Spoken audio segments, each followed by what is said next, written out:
summed up almost 2 hours of his involvement with me by literally not making a report, which is required by law. And while Peterson and Rogers, of course, well, they're cops as well, they all know these tactics. They're taught how to get away with breaking the law. That's what law enforcement is taught. How to get away with breaking the law. Mark Peterson told me that I was free to go wherever I wanted. And you know what? Where I wanted to go was to get the evidence that should have been shown in my court date that I wasn't even allowed to go to, didn't even know I had.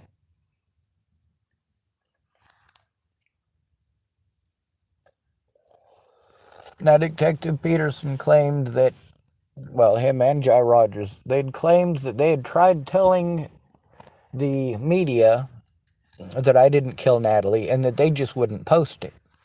The reality of the situation is that even with 98% assured that I didn't kill Natalie at that point, that's what they're claiming, 98% assured that I didn't kill Natalie, they should have already gotten the last numbers from her phone and checked that out.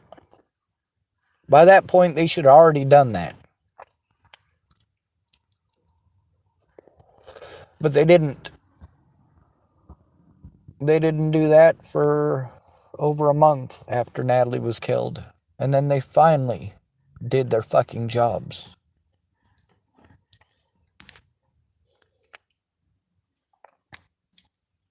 They used other jurisdictions to have me harmed. And then, when I went to Joseph Michael Lopez's court date, I announced loud and proud on my YouTube channel, on my Facebook, why I was there. I was there to turn in Jai Rogers. I was there to turn in Peterson, and I was there to turn in the Bollingers. Peterson assisted the Bollingers, and Jai Rogers assisted the Bollingers in spreading the slander about me to multiple departments and coordinating with other departments to help and assist in hiding the crimes committed by not only themselves but also the Bollingers. You want to call me crazy? Well, I'll tell you what. Call up Shannon Alvarado and ask her about Kara Johnson Miles. Did she lie to me? Or did she tell the truth about Kara Johnson Miles? Well, I got screenshots that prove that Shannon Alvarado was telling the truth. But she never came forward. I'm only a minute further in from where I was at last time in that video. And we're only like 27 or 28 minutes in now. And this video is well over an hour long. I wonder how much of that's going to be them talking about me. So far, they've gone off about the social media thing and about all these groups. Did they look into all these groups and look at all of the abuse that was happening towards me? Did they do anything about it or say anything about it? They claim that they had to look at every lead. Did they look at all of these leads?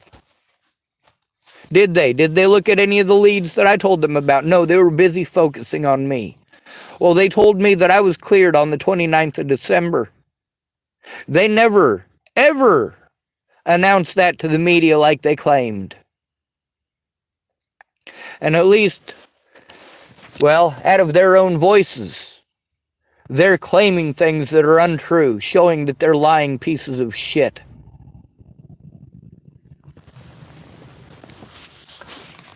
My little sister was followed by the police. She wasn't the only one who was followed by the police. A lot of people made mention about the fact that police were hovering. The very officers I was trying to turn in got to abuse their power repeatedly to prevent me from doing so. And they had advanced knowledge because I did record it publicly in case something happened. In case they tried to play it off like it was something else, which they did anyway. I was forced to do desperate things because everybody wanted to treat me like I'm crazy, and to this day, not look at fucking evidence, not make a police report.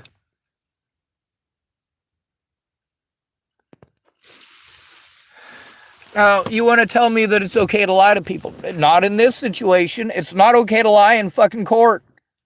It's not okay to lie in court. It's against the law to do so.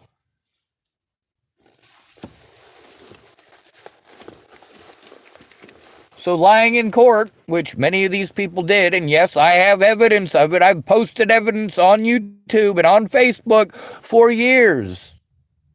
But you don't want to look at evidence. You want to listen to these fucking nut jobs. You want to listen to these web sleuths.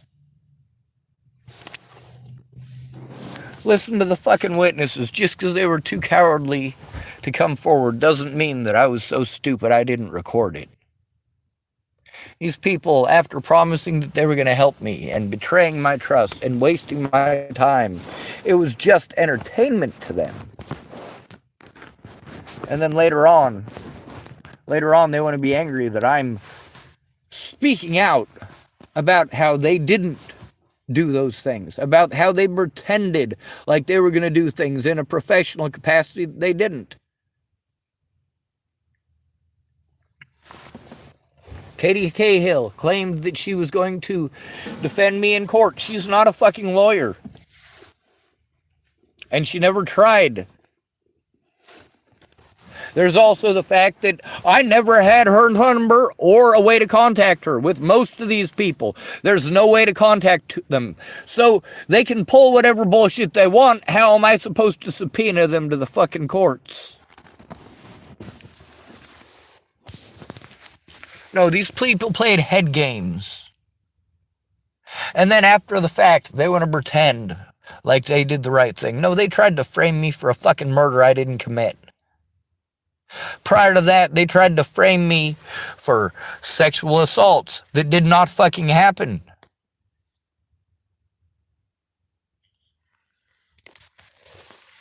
They tried to frame me for stalking someone I did not stalk.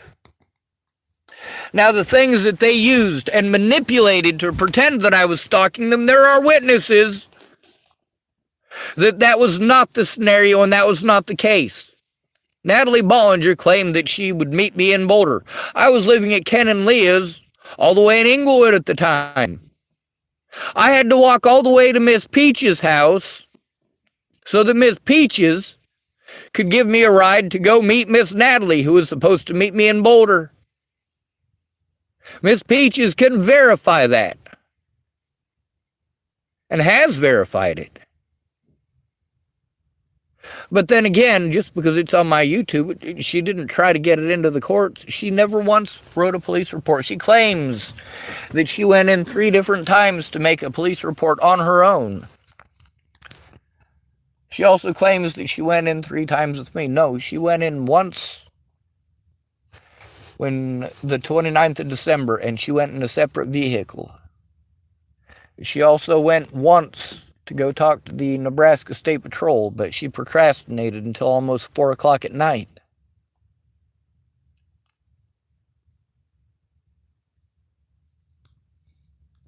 The 3rd time that she was supposed to go in with me was after I had to light that fire and threaten the President of the United States to get somebody to look at the evidence of the abuse that I'm going through. The threats against my life and my family's life, going way back before Natalie was fucking dead. They didn't care about what I was going through. What they cared about was, well, like their sergeant told them, and this is by their own words. Their sergeant told them they'd have it wrapped up in a couple of hours. They already knew that Natalie Bollinger was the corpse that they had. They already knew the situation as far as their side of the story, the Bollinger side, but not mine. They had already decided that I had killed Natalie, and they were going to do everything that they could to frame me for it, even claiming 98% that they were pretty sure that I didn't do it.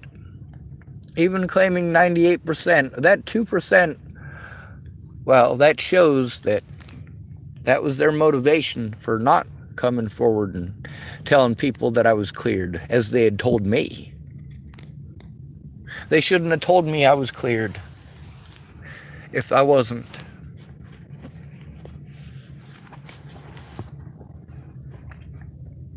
They should have come forward to the public. He claims that they knew within a couple of days. He said they knew that first night, if not that night, the next day. They knew that I didn't kill Natalie, but they never came forward to the media about it.